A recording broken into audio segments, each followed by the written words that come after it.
Hi, I'm Laura Mize, pediatric speech-language pathologist, and welcome to teachmetotalk.com's the podcast. This is show number 400. I'm so excited. It's kind of a milestone show.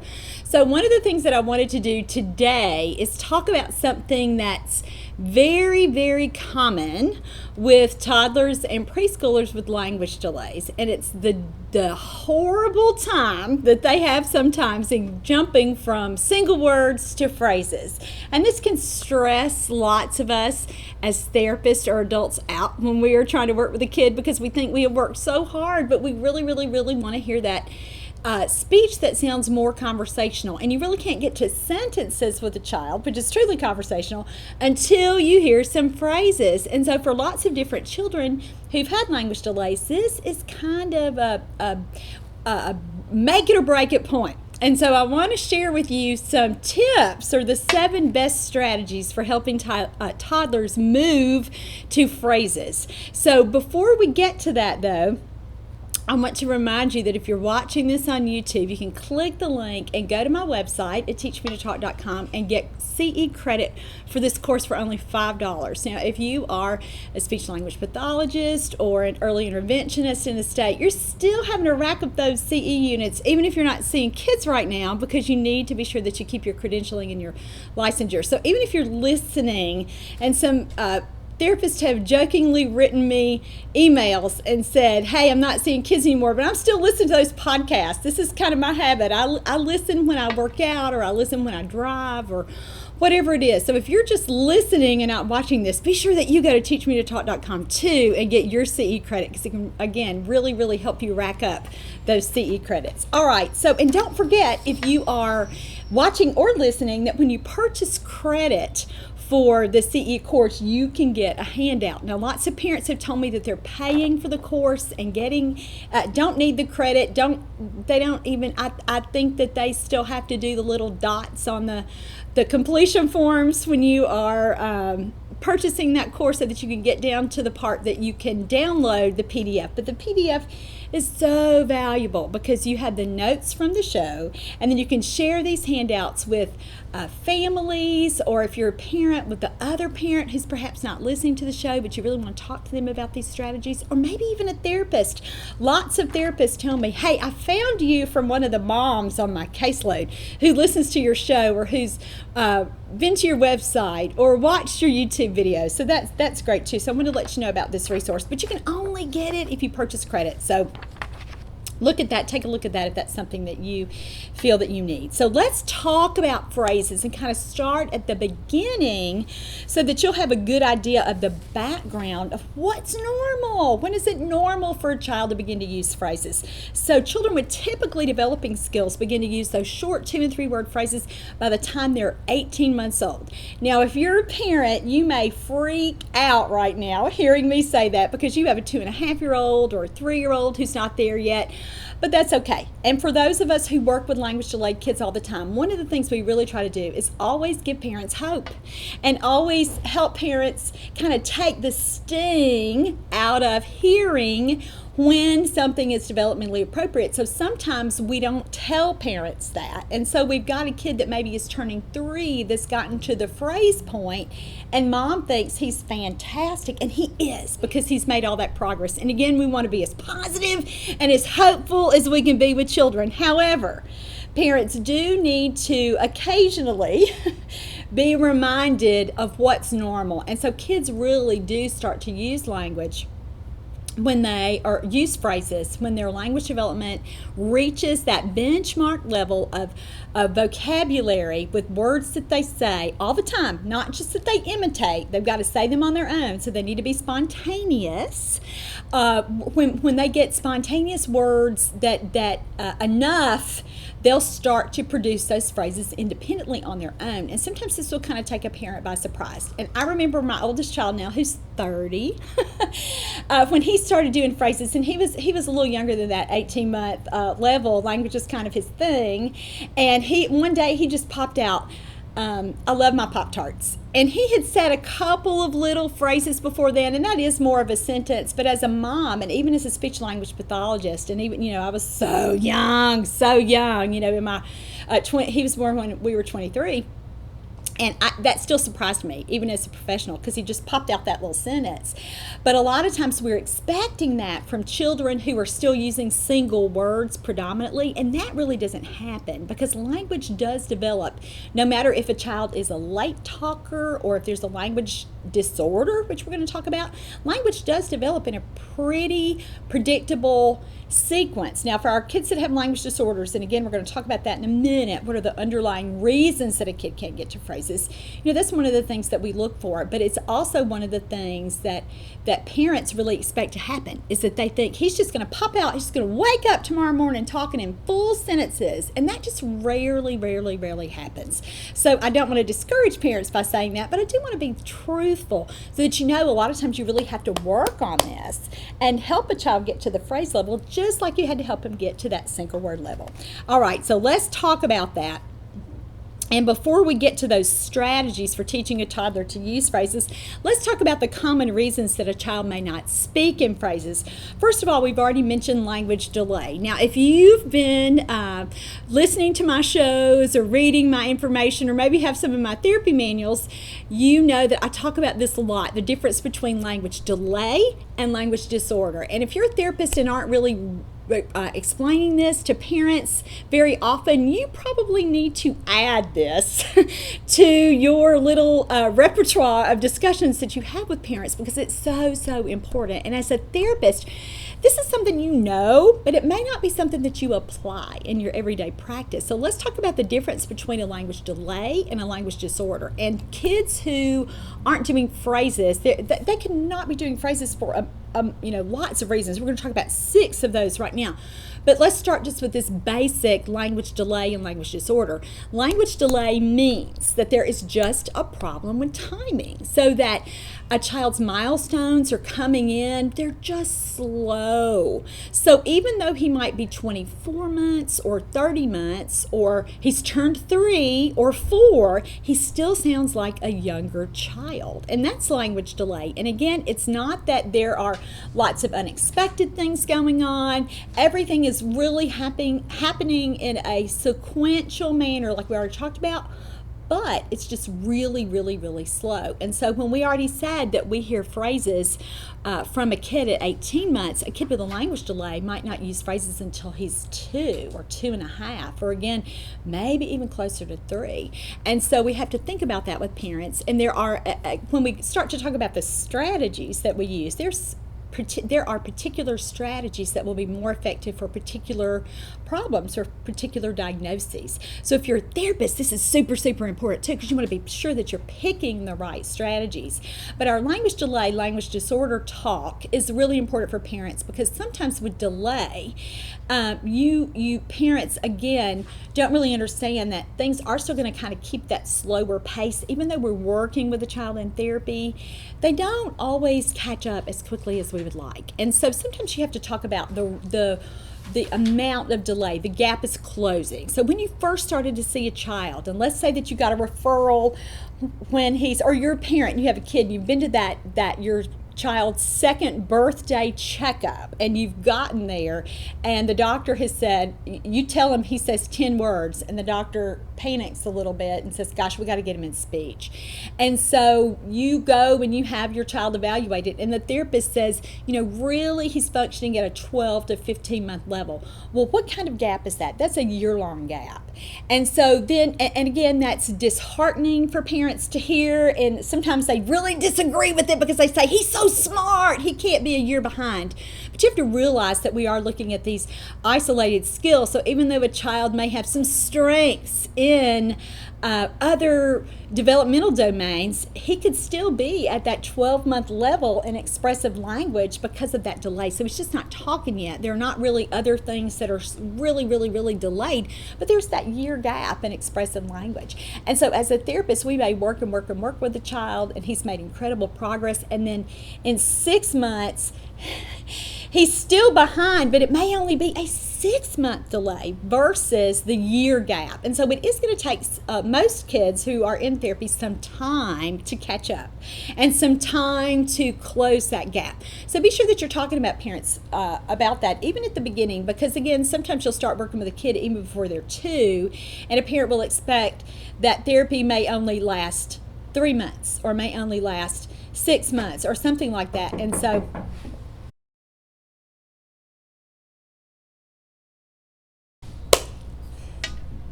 okay, let's pick back up with our discussion here.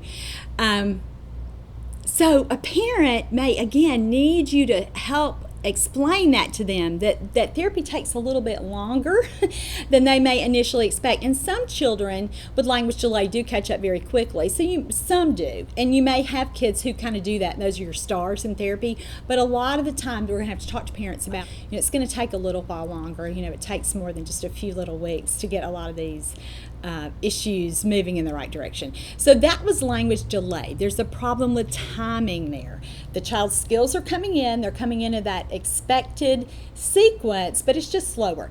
Now the next thing that we want to talk about is language disorder. Now language disorders mean that things are out of sequence. There's a real atypical presence about their language development. And so a child, again, may be doing some things that are way higher than you would expect, but there are some significant gaps because he's missing some skills that should have been attained at earlier, easier developmental levels. And so when kids have a language disorder, they often have a hard time going to phrases because there's so many things that are really disrupted in that process. And it's not just vocabulary development as it probably was with language delay. It's not just that they haven't gotten there yet, that they haven't built to their vocabulary.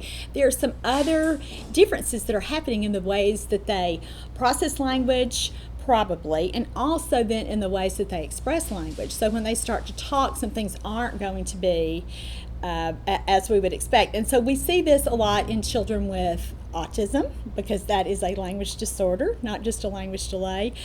We see it also even with apraxia. Apraxia is a speech disorder, and it's characterized again by children who can't plan their motor movements for speech. And we'll talk a little bit more specifically about apraxia in a minute when we talk about motor coordination issues or sequencing issues. But again, those are language disorders or speech disorders that certainly affect how a child will begin to acquire language. And so again, these are really, really important issues to talk with parents about, because sometimes they are just expecting that little catch-up growth, as we talked about with language delay, when really there are more significant problems. And again, when a kid has a language disorder, it's usually not just an expressive language issue. There are usually other things and other problems that are going on too.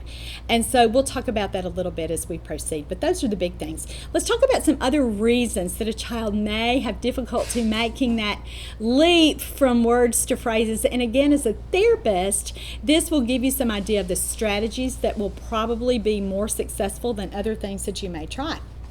And so sometimes we just have environmental issues, which mean that a child, just simply isn't hearing or hasn't been exposed to enough language for him to begin to do phrases on his own. And again, we might see this in children who have been severely neglected. We also see it in children who for whatever reason, their moms and dads either speak to them in full paragraphs, just like they would another adult, or in single words. And this happens too sometimes when parents just are kind of stuck themselves on teaching one kind of word. And so they may just have really focused on nouns with a kid with a language delay who and just taught them as single words. And so a lot of what a parent says is just directed to a child when they're really, really thinking about improving their communication skills are just single words. So they're staying with things like, instead of saying, do you want some water? They're just saying water. And again, this isn't a problem that happens a lot, but it happens often enough that I'll know when I'm working with a family and I have a parent who's kind of maybe fixated on academic language. So they're always trying to get their child to say what color something is or what shape something is, or they'll really be so excited about letter identification or number identification that they kind of forget that kids can't really use those words functionally to communicate. So sometimes it will kind of be an environmental fix that we'll want to do because we just change the way that a parent models language, and then that really helps the child catch up. But again, it's not as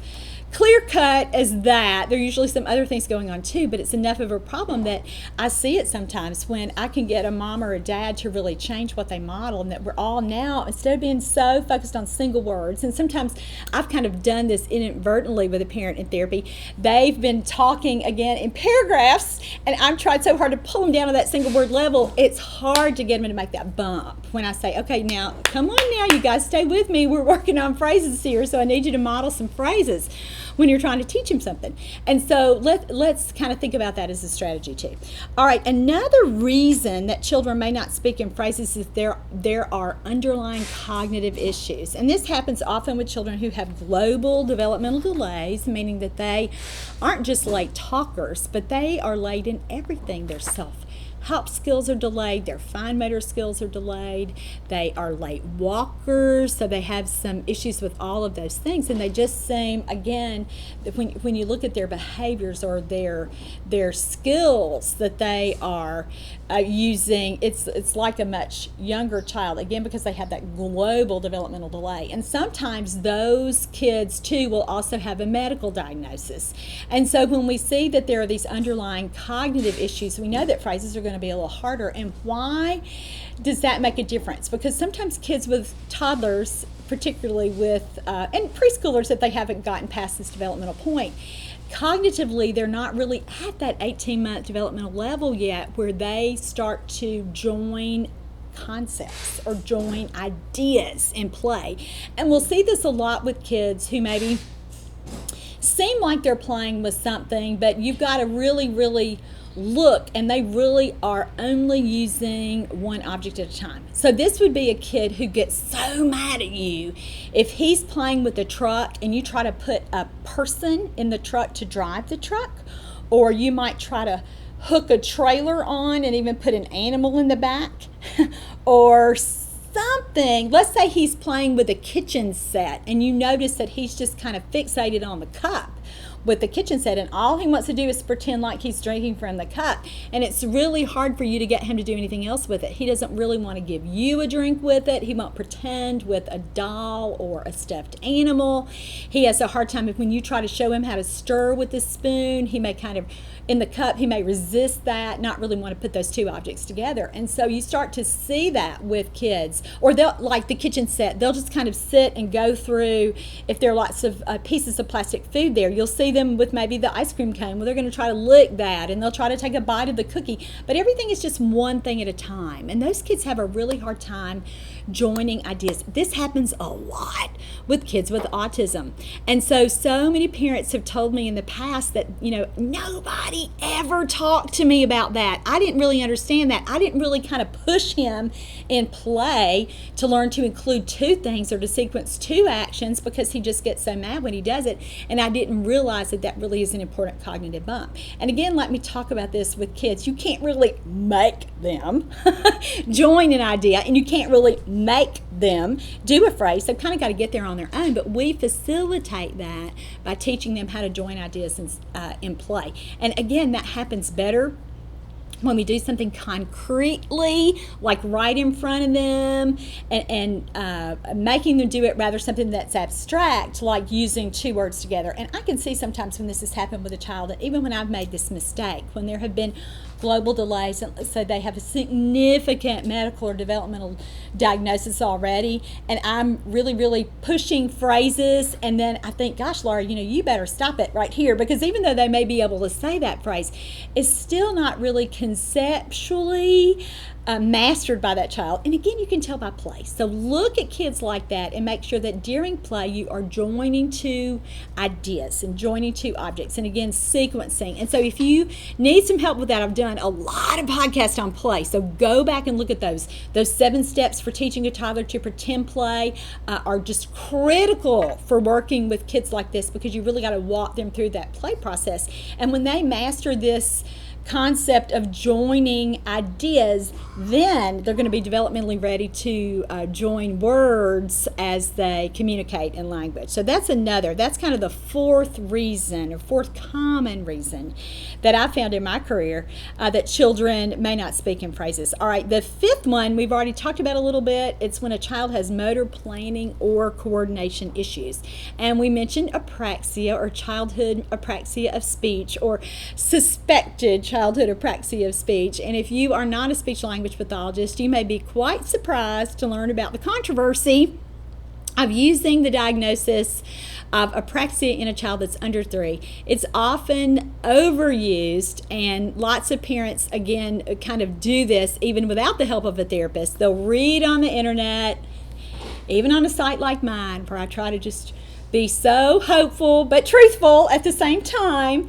They'll read and they'll think that their child has apraxia, when really maybe autism is what is the kind of the global reason, or the main reason that a child isn't talking. But the parent will pick up on a list of speech characteristics that children with apraxia use or exhibit, and they'll believe that apraxia is the child's main concern, when really it's something else. With autism, it would be the social communication piece that we have to work on first.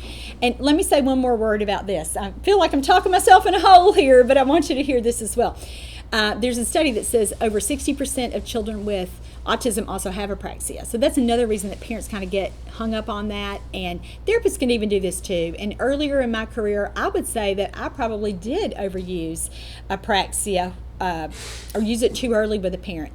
And now I hold back a little bit, and even if I suspect apraxia, we talk about that, and I work with that family or that kid for a little while before I start throwing that diagnosis out there.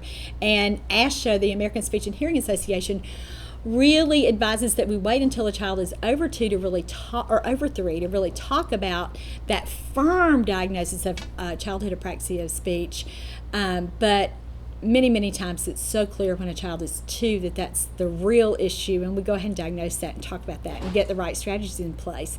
But when a child can't coordinate his motor movements purposefully like that, he's going to have a really hard time getting to phrases, because you have to sequence so many sounds and so many syllables to get there. And it sometimes is a kid can do an easier kind of phrase when it's just like more milk, because that's just 2 syllables. But then you try to make that a little bit longer, more chocolate milk or more bubbles please. They can't do it. It kind of falls apart. And so for that reason, a lot of kids aren't making that leap from single words to phrases, because they instinctively kind of know, gosh, this is hard. Nobody understands me when I say this. And again, this isn't something that a child could ever tell you yet.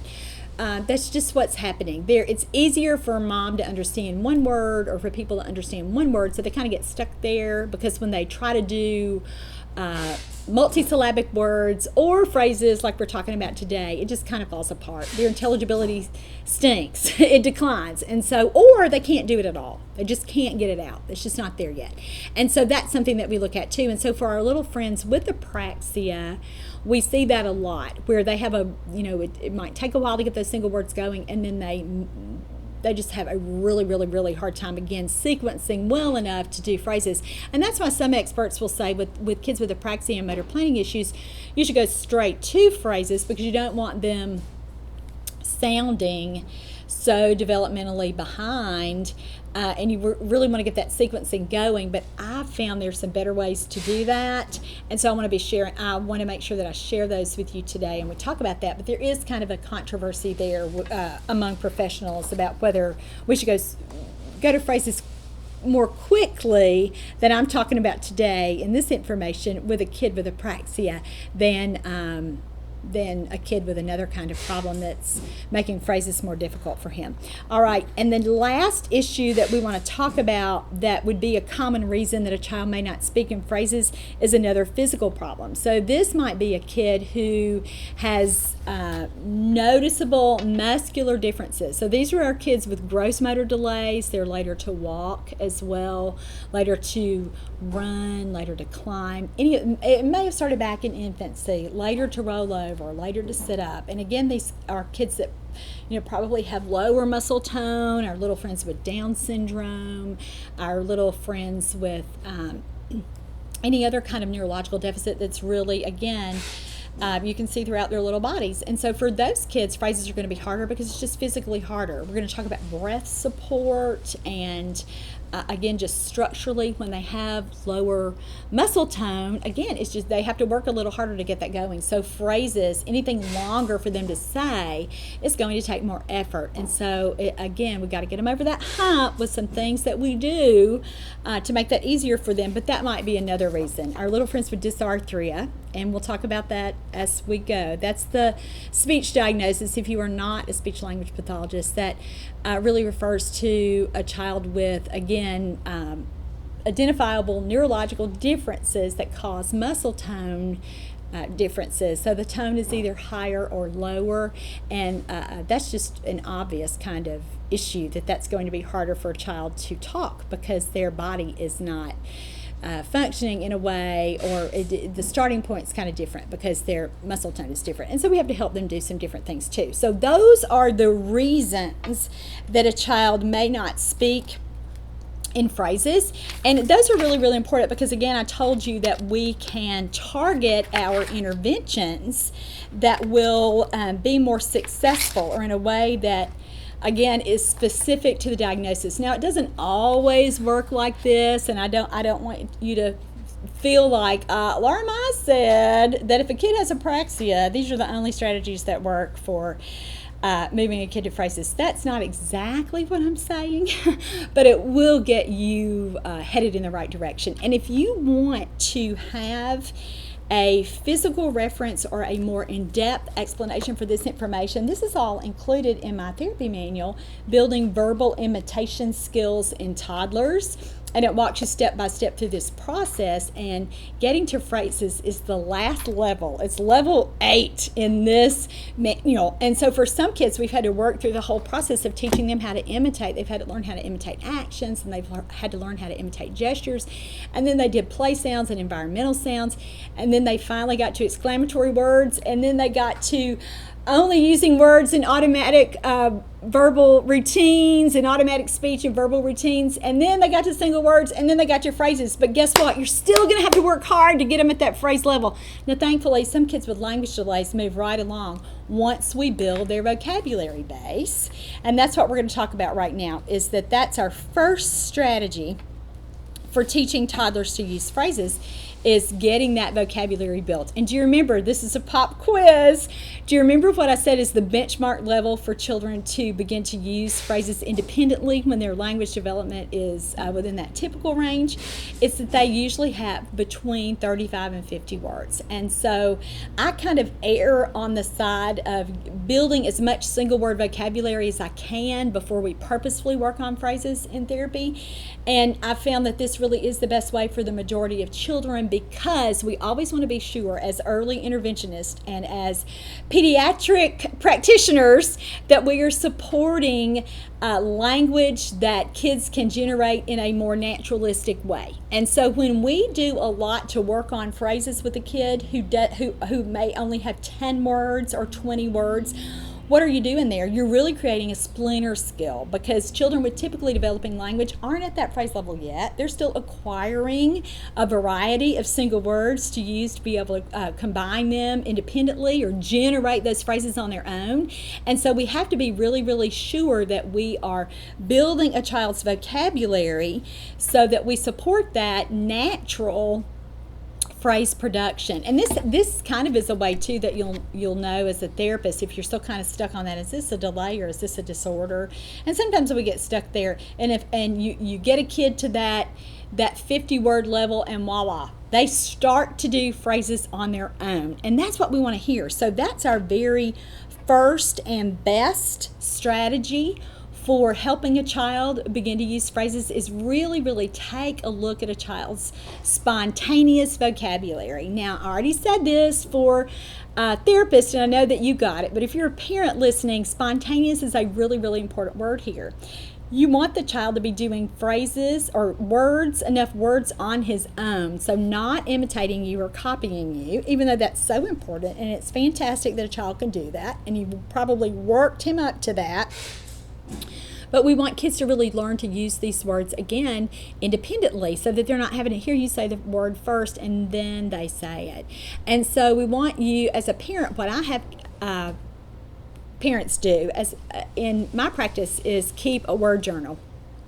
And this is what I advise parents to do too if I'm just consulting with them over Skype, or we've gotten kind of an email exchange going back and forth. And I can't always do that, so don't bombard me with those and think sometimes I can help a parent out like that. But that's one of the things I recommend, is really, really looking at a child's existing spontaneous single word vocabulary. And so for parents, I say just take a couple of days. Don't do it over 2 months, because you're going to get 50 words over 2 months probably, but look at more like 2 days. What are the words he says on his own in 2 days? And a parent can just keep a little list, maybe even on their phone. Every time they hear him say a word on his own, they record that, or a list at home, on the fridge, whatever they want to do there. And you start to kind of look and say, well, gosh, he's really only used like 20 something words in the last couple of days on his own. And for those kind of kids, we're not there yet on phrases. We've got to really build that single word vocabulary. And sometimes you'll have a kid who does so well in therapy that it's a surprise when you have a family complete a word journal just over a couple days, and you're really shocked because you think, gosh, I'm getting this much in 1 hour with him. How come mom's not hearing more than this over a couple of days? Well, the child's just responding so well to the cues that you're using during therapy and the strategies that you're using during therapy. And so on one hand, you want to pat your back and say, pat yourself on the back and say, I have done such a good job with this child. But on the other hand, he's not there yet. He's got to get it on his own, and he's got to use it at home with families. So in his everyday life, when his therapist is not there, using whatever special cue or whatever strategy that you're using with them. And so for those families, you say, hey, phrases are coming, but we've got to increase the single word vocabulary. And I'll tell you something else that I have do. Not every family, but most families, if a mom is, again, the families that are really into therapy, and you know what I mean by that. They're following your strategies. And the families that I work with, when they're telling me, I heard you say this on a podcast, or I read this in that book that you gave me, I know that they are really, really trying on their own to make a difference in their child's language skills. And so for parents like that, that this would not be overwhelming for, I talk to them and say, hey, we're going to go back to school here, and we're going to think back to English class, and we are going to categorize the words that your kid uses. So let's look at how many are nouns or names of things. Let's look at how many words are verbs or action words. Let's look at how many descriptive words are adjectives and adverbs. And so if you're talking to a parent about that and you see their eyes glaze over and they say, I was never good in school. I made terrible grades. This is just not my thing. You'll know, okay, that's too much. But for lots of parents, they love it, and they want to be this analytical about their kids' skills. So for those kinds of parents, talk to them about that and see what you can get going there. Or do it with them in therapy after they've made their word journal. Take a look at that and say, okay, well, this is fantastic, but look at this. He does have, in 2 days, you heard so much language. I'm so proud of him. Gosh, there's 60 words on this list. Did you realize that 55 of these words are nouns? And it's going to be super hard for him to make a phrase with all nouns. And so he might be able to say something like, mama's hair or daddy's shoe, where he's combining, and it wouldn't be the possessive there, but you get my drift here. 2 word combinations. But you realize that you can't really do that with only names of things or only nouns. So you've got to get some variety in that vocabulary. So for those kids, you work on developing other parts of speech or other kinds of words that they can use. And so really for those kids, it's just about vocabulary development. And some of our little friends, again, a lot of times our little guys with red flags for autism, even if they haven't gotten a diagnosis yet, or even if they're kind of borderline, and the doctor's saying, well, I want you to come back in a year, the developmental pediatrician, there's some hesitancy there, and they don't get the official diagnosis yet, but you know that that's what the team has been concerned about. There are enough red flags, and there a lot of those kids will learn lots and lots of nouns. And I've met children that I've seen with 200 or 300 words, but they're still not at the phrase level, and it's almost always because there's not enough variety in their vocabulary. Or the next thing that we're going to talk about in language disorders, which is the lack of pragmatic functions, which I'll explain in a minute. But a lot of times just working on that vocabulary diversity will get you to phrases, and you've got to do it because it's that foundational skill. And I think I started mentioning this a minute ago and kind of took a different direction, but as pediatric pros and early intervention experts, we always have to be looking for not only what the long-term goal is, but how do I fill in these gaps? How do I help a child come together so that these higher level skills, like using phrases, are going to be easier for him to accomplish? And we do that by building that foundation, and again, looking at those gaps and not just going straight for kind of, well, I'm just going to teach him phrases. We're just going to work on that. That's all we're going to do. We're just going to work on that without looking at what are the underlying things that I need to address. So vocabulary diversity is a big one that we want to do with kids. And again, get your parents on board with this and say, we have got to teach a lot more verbs here. Or you might have a situation where, again, we talked about in the reasons that a child may not speak in phrases, you may have a mom or dad who are just stuck on one kind of word, like those pre-academic words. And so you may have to say, let's please hold off on teaching him to count and say his ABCs and know his colors and know his shapes and any of those other little things that a parent might work on, because again, they think they need them for school, and you may have to say, we've really got to teach him some verbs first. And talk about that. And for our kids, again, with autism, this is more an abstract kind of concept, because it's easier for them to look at a pen and say pen and know that that's a pen rather than write or draw, because action words are, again, more abstract than you would even think about unless you start really, really focusing on, why is this child having difficulty learning words beyond nouns? So think about that with your vocabulary diversity, and make sure that you are teaching words from lots of different categories. Now, if that is a lot for you, if you're a parent, and again, you're thinking this is over my head, it's really not as hard as it seems. So just what I recommend that parents do is, instead of talking about, you're still going to say, go back to our example, a pen.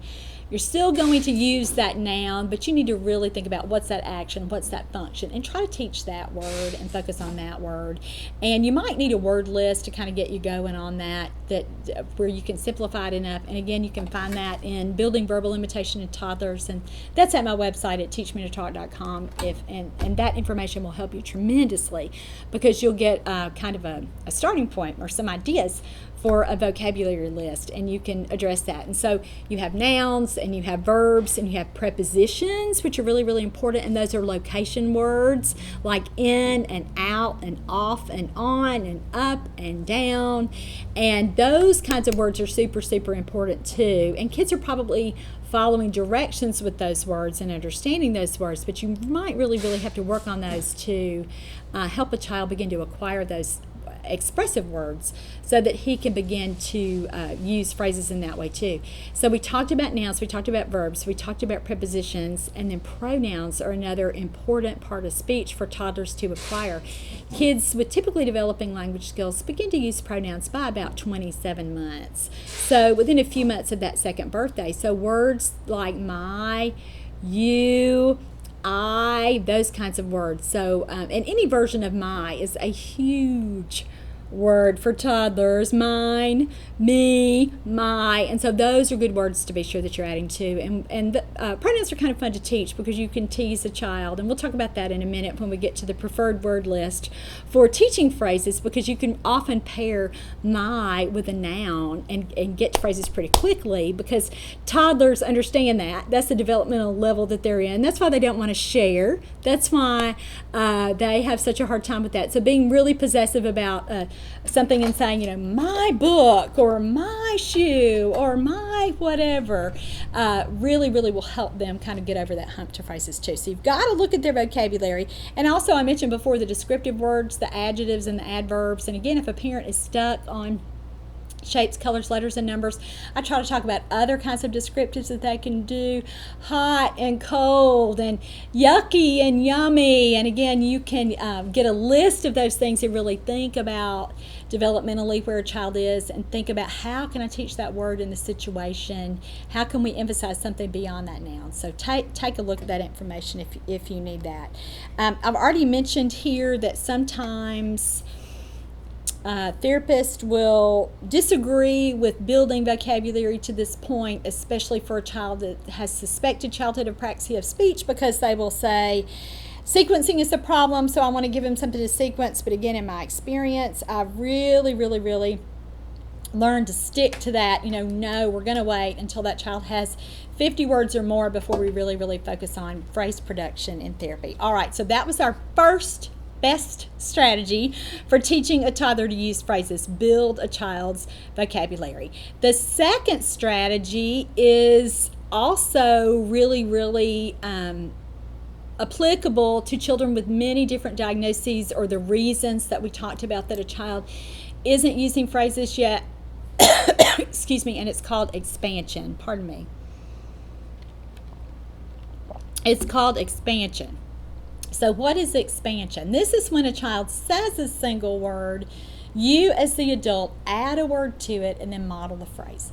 So if he says go when he's seen a car, you say, go car. And so you do that all day long, or for a therapist all session long, and you talk to your parent about it, and you say, listen, we've got to get him to phrases, and one of the things we're going to do today is whenever he uses a single word, we're going to take that word and we're going to expand it into a phrase. And so I want you to listen to me do it the first half of this session as we play. And, even as maybe you're working on another kind of goal, you say, I want you to pay really close attention to every time I do expansion. And sometimes if you can get a parent to kind of say, I want you to tell me every time I do it. Or you can get a parent who is a good data collector. And I have parents take data in therapy a lot. I'll have them be the person who keeps my word list.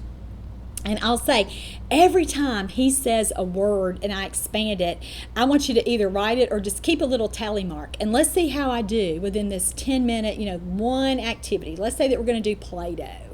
And I'll say, I want you to really, really pay attention. And every time I expand it, I want you to give me a little mark. And so, or say it, or let's talk about it. Or, I had one mom that would say, there it is, there it is.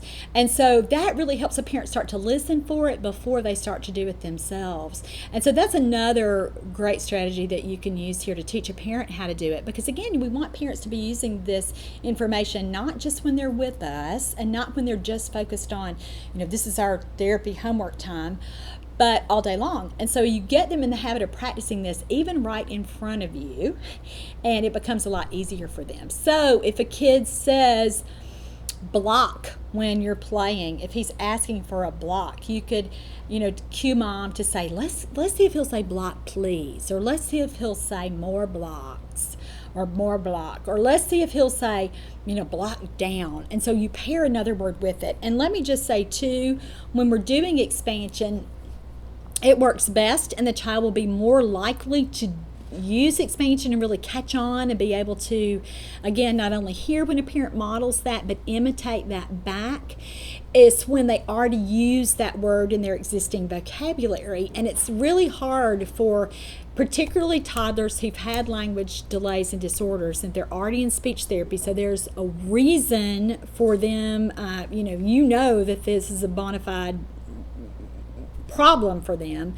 It's going to be easier, again, for them to effectively get to phrases when we have taught those words at the single level, like we just talked about. So when you're using expansion with a child, don't always do it with a new word. And so with typically developing toddlers, that's what we would recommend, because we would be, again, thinking about vocabulary expansion and everything that we can do to facilitate new words.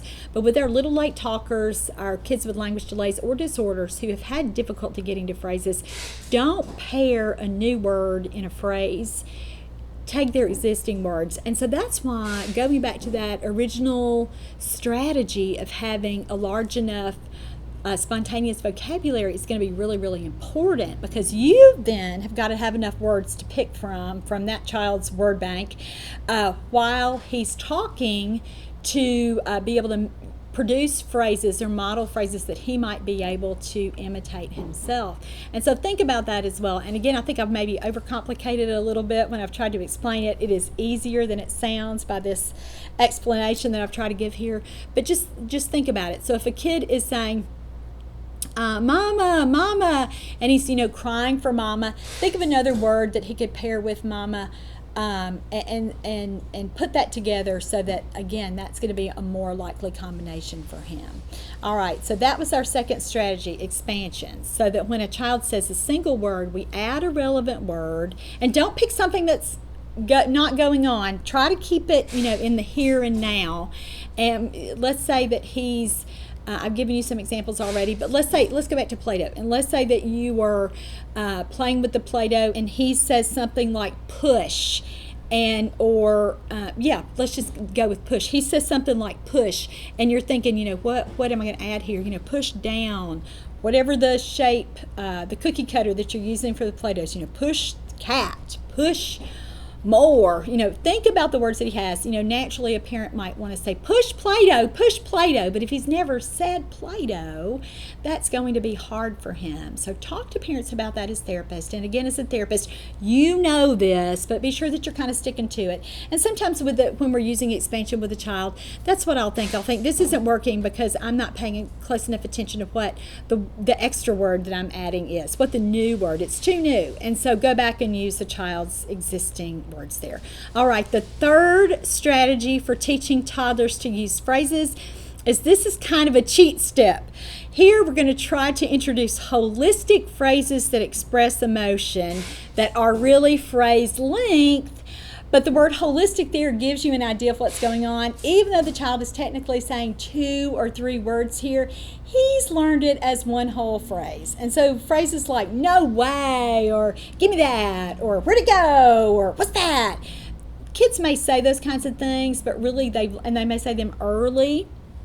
And sometimes even therapists can get tricked by this. You'll get a kid that says a lot of holistic phrases, and a therapist is going to kind of check off that he uses phrases without thinking. That's an overlearned, automatic, holistic, whatever you want to call it, phrase. It's not a truly spontaneous, self-generated phrase here. The child has learned it, again, as one chunk.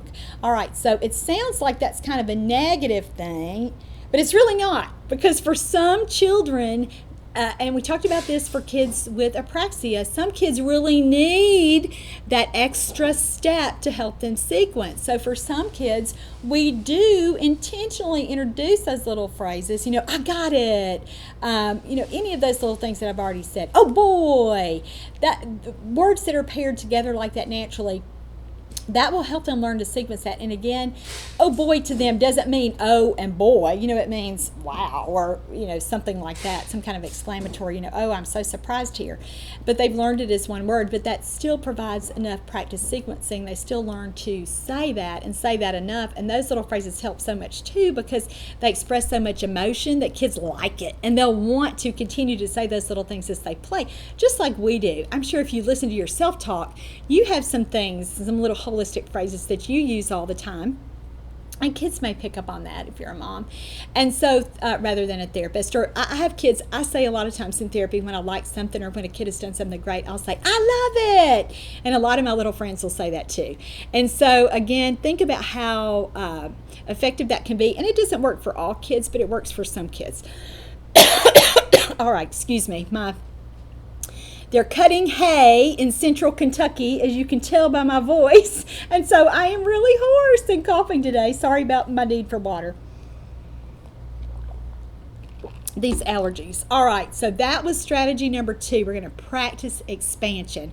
All right, strategy number 3 of my list of 7 best strategies for teaching a child to use phrases would be, oh gosh, that's not 3, we're on 4, is to carefully select your new phrase targets. Now, we talked about this already with expansion, but this was so important, I wanted to give its own number here. Carefully select your new phrase targets. And so we talked about this with, we're not going to combine a new word with an old word to try to get a phrase with our kids who've had a lot of difficulty. We're going to try to get use their existing words here. And again, here we might also think about another category, which would be high frequency familiar words. So words, and we're going to talk about this with the next one, the next strategy too, taking a word even that a kid might not say yet all the time, but pairing it with it. And social words are like this. So instead of saying mama, hi mama, or bye bye mama, or just another word that, again, high frequency word there, putting a name with something. So if a kid wants milk, milk mama would be a good request for a child when he wants his mom to get him some milk, and that's something that he can already say. So that leads us to this 5th strategy, which is introducing anchor words. So when we're using this strategy, and again, this is so helpful, particularly with our little friends with red flags for childhood apraxia of speech, because they only have to change one word in the phrase, and you can practice this with enough frequency and with enough repetition that you can give those kids that motor practice that they need. So for kids like this, for anchor words, what you would do is just pick a word that they say all the time and then pair lots of other words with it. And so we already used a high frequency word back with strategy number 4 that we just talked about with a word like bye-bye. We might practice saying bye-bye to all kinds of things in the session. Now this is really, really handy at cleanup time. So let's say that you're cleaning up pieces of the puzzle and you're putting them back in your bag, or a Ziploc bag, which I use all the time, or a basket, or whatever. You're putting the pieces away. And so you would practice, if it's a transportation puzzle, you would say bye-bye truck, and then the next piece is a puzzle piece is a car, so you would say bye-bye car, and the next piece is an airplane, and you would say bye-bye airplane. And some of you who are therapists are already thinking, I hope you are, you've made that too complex. If you're saying, bye-bye airplane, you've made that 4 syllables instead of 2 syllables. And that's what you try to do. So with our kids who are have that difficulty sequencing and combining, think about reducing the number of syllables too. So instead of bye-bye airplane, what are you going to say? Biplane. And so again, if you are a therapist, this is really basic to you, but guess what? Our parents don't know this, the parents of children that we're working with. So you have to really, really explain it and say, that's too long. Those are too many syllables for him to use. So let's try to simplify that. And so instead of bye-bye choo-choo train, bye-bye choo-choo would be fabulous. And again, that's still 4 syllables, but you get my point here. You've simplified it and you've made it easier for a child to do. And so think about what your anchor word could be and how many different other words you could combine with that. And so we used an example before with go. So when we have a child who can say go, we're going to do lots of activities within the session, or talk to mom about how many times she can pair go with something else, And so as they're playing with a set of Hot Wheels vehicles, they can do, like we talked about with the transportation puzzle, go car, go truck, go whatever. Let's say that you're playing with a farm set, and you have, let's say that a kid can say night night. He loves the night night game. He loves when you pretend like you're asleep and he wakes you up. And so you could do that with his little farm animals too. Transition to that, night night cow, night night pig, night night horse, night night dog. Even if they're still kind of at the level where they call a cow a moo, or they call the horse neigh instead of horse, you could say, bye neigh or bye moo, and practice that. And sometimes therapists, again, are a little hesitant to do that, or maybe the therapist is not hesitant. The parent might be a little hesitant about that because they say, this does not sound mature. This does not sound like, he sounds too much like a baby. That's all right. You've explained we're working on sequencing here, and I just want him to get bye and woof. He says woof for a dog. If he's saying bye woof, we're going to take it, knowing that over time we're going to get dog instead of woof. But right now our goal is to really help him get over that hump and make that leap to phrases. And so think about that. Think about what anchor words you can use. And again, go back to that vocabulary list. And I hope that I have shown you, as we're even talking through these examples, how important getting a solid vocabulary list is, so that a child is more likely to be successful, because you've been more successful as the adult, as the therapist, or as the parent here, helping a child with that. So go back and look at what's a word that he says all the time. That can be his anchor word. I'm going to use that as his anchor word today, and we're going to try to pair lots of different words from that. And again, taking words that he can already say will make that so much easier for him. All right, strategy number 6, with the best strategies for teaching toddlers to use phrases, is to teach sequencing. And the best way to do this isn't by, you may be thinking sequencing, that's what we've been talking about all along with phrases. But here what I want you to think about is helping a child learn how to sequence just using one single word. And we talked about this with the anchor phrases, and this is because it reduces the complexity. It makes it simple enough so that a child can do it. So we want to have him saying the same word over and over and over sequentially, or, one right after another, so that he builds that sequencing ability. And again, this is so important for children with motor planning issues or suspected apraxia, because that's what they have trouble with. And that's the nature of apraxia. That's what apraxia is. You can't sequence sounds. And so instead of like counting as a child would go upstairs or downstairs, we would pick a single word. So instead of counting as we go down, we would say what? We would then say down, down, down, down, down, or up, up, up, up, up. Or a lot of times, I have kids who really like the game Ready, Set, Go. Instead of me trying to get them to say Ready, Set, Go, we'll just practice go, go, go, go, go. And then that's when we run. And so think about that. Think about how you can introduce sequencing. Another favorite way that I like to work on this is with a counting book. And so you might have a book that on the first page there's one ball, and so we say ball. And on the next page there are 2 cats. And so instead of counting cats, we say cat, cat. And then on the next page there are 3 babies, so we say baby, baby, baby. And on the next page there are 4 shoes, so what would you say? Shoe, shoe, shoe, shoe. And so talk to parents about how they can do that. I had one little boy one time who just was, he was so apraxic. But one of the things he liked to do that his mom let him do was help her in the kitchen. So she would have him put up things from the dishwasher. So he would try to say, fork, fork, fork. And it sounded more like for fork, because, that's a really hard word, an F at the beginning and then an R and a K.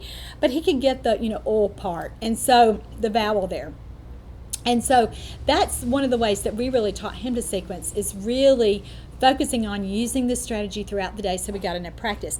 Now, singing is another great way to work on sequencing, but again, you've got to be careful so that you don't get so many words in there that a kid can't do it. And so instead of singing something like, row, row, row your boat gently down the stream, you would just sing what?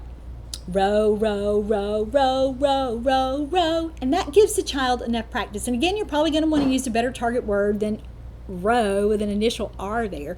But I just gave another example like that with fork too. But if he likes that song and he can do an O, that would be a fantastic target for you to do. And so with singing, think about that too. How can I use singing? And again, the melodic principles of singing, the melodic characteristics of trying to sing a song, that'll help a kid too to be a little bit more sing-song. And we didn't talk about that, but that's the next strategy. Change your volume and prosody or melody. That's our last one, and it's so effective for so many kids when you're modeling to encourage a child to imitate, is to change that either prosody or melody like we just talked about. Instead of saying bye mom, you could do bye mama, and that sing-song voice quality will help a lot of kids be able to do that too. Now, another really cool trick here is changing your volume. And so sometimes we instinctively do this with kids. We know that they like things that are loud loud or things that are really quiet in a whisper. So that's something you can do too, is model a new phrase, changing your volume. So you might scream it, and again, sometimes parents get a little bit perturbed because it feels like you're teaching their kid to be a little bit sassy. But if you're having them say, more please, that is so intriguing to a 2-year-old who's having a really hard time. And you just, again, when I teach a kid to do that and we play that kind of silly kind of screaming game like that, they are so into that. And whether you're using bubbles or a snack or whatever it is that you're using with that, they think that's funny, and they think whispering is equally funny. And so use those kinds of changes in your volume, in your prosody, and in your melody to get that too. All right, so those were our 7 best strategies for teaching toddlers to use phrases. Let's run through them one more time. Number 1, you can build a child's vocabulary. And why do you want to do that? You want to get to that 35 to 50 word benchmark so that a kid is there and has enough words to combine. And you want to be sure that you're building vocabulary variety and diversity here. Number 2 is practice expansion. So what was expansion? It's another pop quiz. You take the one word that the child has said and you add another word to it. You expand it. You say that back to him and you try to get him to imitate your phrase. The 3rd strategy, try holistic phrases that express emotion. Remember, we used examples like, I got it, I did it, where'd it go, what's that, no way, oh man, those kinds of strategies. So holistic phrases that express emotion. And I think I forgot to say this, our little friends with ASD really pick up on those very, very quickly, because especially a kid who a lot of times we'll work on this and they haven't been echolalic, but then we get them to do phrases and they start to hear echolalia. That's okay too, but know that this is just kind of your in-between step. The 4th strategy, you're going to carefully select your new phrase targets, meaning that you're going to pick words from a child's existing vocabulary. Strategy number 5, use anchor words to practice new phrases. So you'll pair one existing word with lots of different words like go car, go boat, go plane, those kinds of things. Number 6, you're going to teach sequencing. You're going to practice one word at a time in sequences. So up, or go, go, go, go, go. And again, I don't think I mentioned this, but prepositions and verbs work really, really well for that. And then number 7, our last best strategy was change your volume or your prosody or melody. So you change how you say things. So I hope that's been helpful for you today to get you to help a toddler get over the hump when he's learning how to move from single words to phrases. And remember that you can get a more comprehensive review of this information from my therapy manual, Building Verbal Imitation Skills in Toddlers, and or get the handout if you'll purchase CE credit for this course, and you can find that at my website, which is teachmetotalk.com. All right, that's all for today. I'm Laura Mize, pediatric speech language pathologist, and thank you so much for joining me for the 400th episode of Teach Me to Talk, the podcast. Have a great week.